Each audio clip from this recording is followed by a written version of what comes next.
Hi everyone, welcome back to Coursetta Nursing. My name is Walker Patrick. I'm a nursing educator inside the Coursetta Nursing membership. And today we're going to go over endocarditis. We're going to go over the pathophysiology, those signs and symptoms, risk factors, complications, and the nursing management. So let's get right into it. Now on CoursettaNursing.com, you will find a free pathophysiology concept map that you can download and take notes alongside this course. So signs and symptoms are going to correlate directly with the pathophysiology. That's something we always go in deep detail about on every condition we go over. So let's first go over pathophysiology and then go to signs and symptoms. Pathophysiology, what is endocarditis? Endocarditis is the inflammation of the inner layer of the heart. Now the fancy term for this is endocardium, once again describing that inner layer of the heart.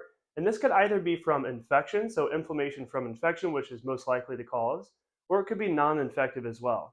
But what we're going to highlight here and what the NCLEX and the nursing exams love to go on is the infective endocarditis. So first going with the pathophysiology, what actually causes endocarditis? So the actual bacteria that is typically causing this issue is Streptococcus. So usually when you say someone has strep throat, if you prolong that and not get any antibiotics, it could end up causing something such as endocarditis. It could travel through the bloodstream and actually attach to that inner lining of the heart layer, and usually it sticks to the valves, which causes all the issues we're going to get into.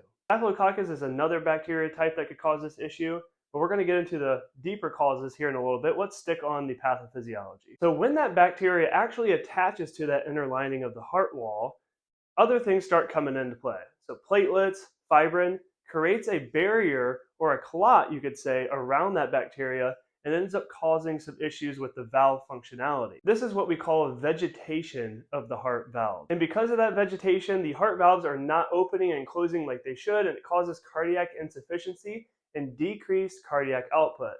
So anytime we have decreased cardiac output, that is less blood and oxygen getting to our vital organs throughout the body. Now that we understand the pathophysiology, we can kind of correlate that with the signs and symptoms we're about to go over. So first and foremost, if we have a valve issue and that blood's not being passed along into that left ventricle, typically this issue is on the left side of the heart, so it causes some heart failure.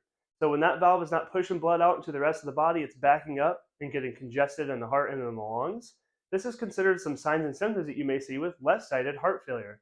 So crackles in the lungs, which indicates fluid congestion in the bases. And of course, with that, you're going to have some respiratory issues, so shortness of breath, tachypnea, so fast breathing, and of course, decreased oxygenation. Now since there is vegetation on that heart valve, we're likely going to hear something going on with that blood flow. So when that blood flow is not going smoothly past that valve, you're going to hear some backflow. So you're going to hear typically a systolic murmur. These next 4 signs and symptoms you're going to want to write down because the NCLEX and the nursing exams always highlight when they're talking about endocarditis. They want you to know about these 4 signs and symptoms. Hey guys, it's Walker Patrick, nursing educator inside Coursetta. I wanted to let you guys know that I will help you with anything you need at any time if you just send me a text at 940-218-4062, 940-218-4062. Let's get back to the video. The first one is Roth spots. Roth spots are retinal hemorrhages. These typically occur due to an immune response of the body when we have bacteria passing through the bloodstream. And then the second one is Osler nodes. These are raised red nodes, or macules is what we call them. And these are typically found on the fingers and the toes. And the next thing you'll notice on the fingers is splinter hemorrhages underneath that fingernail.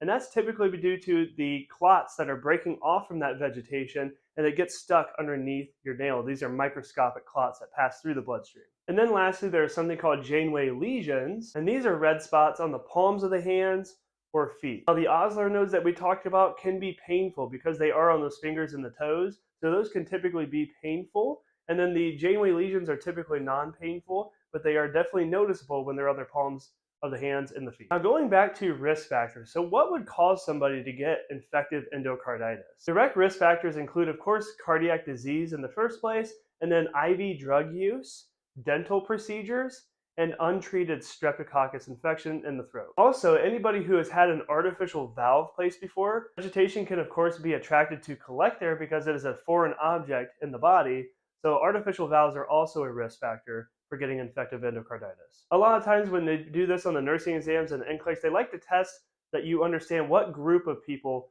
typically have something like this. And usually it's someone who has a low socioeconomic status and they like to test if you know that drug use, IV drug use, is related to this condition. So make sure you write those down. Now, complications. What are the complications that occur from infective endocarditis? The most severe complication is a stroke.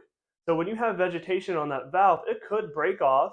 It is a clot that travels through the body, and it could get lodged in the brain and block blood flow to the brain. And of course, you can expect any cardiac abnormalities, so valvular insufficiency, heart failure, respiratory issues like we talked about, and myocardial infarction. And the infection could pass through the myocardium and the pericardium, which is called myocarditis or pericarditis. Now, as for diagnostics, we typically find this by doing an echocardiogram, and we can identify the vegetation right then and there by imaging. But also with the labs, you can expect higher white blood cell count or an ESR or a CRP. Now, typically not to identify it, but also just to monitor any complications that could occur, we typically do an EKG to see if there's any arrhythmias occurring from this condition. Now, as for management, typically, of course, our first goal is to prevent it. So we do preventative antibiotics. So if someone's recently had a dental procedure, of course, we put them on antibiotics for a reason to prevent something like this to occur.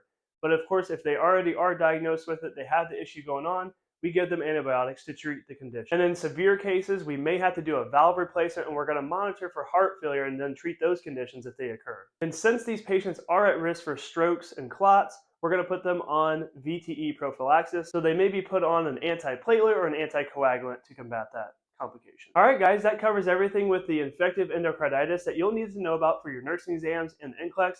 I hope this video was helpful. Thank you guys so much for watching, and we'll see you in the next one. Hey guys, first of all, thank you so much for watching the video entirely through. It makes our day if we know that nursing school got a little bit easier after watching one of our videos. If you guys like this video, make sure you like it, subscribe to the channel for more, and drop down in the comments for any more ideas that you need help with nursing school.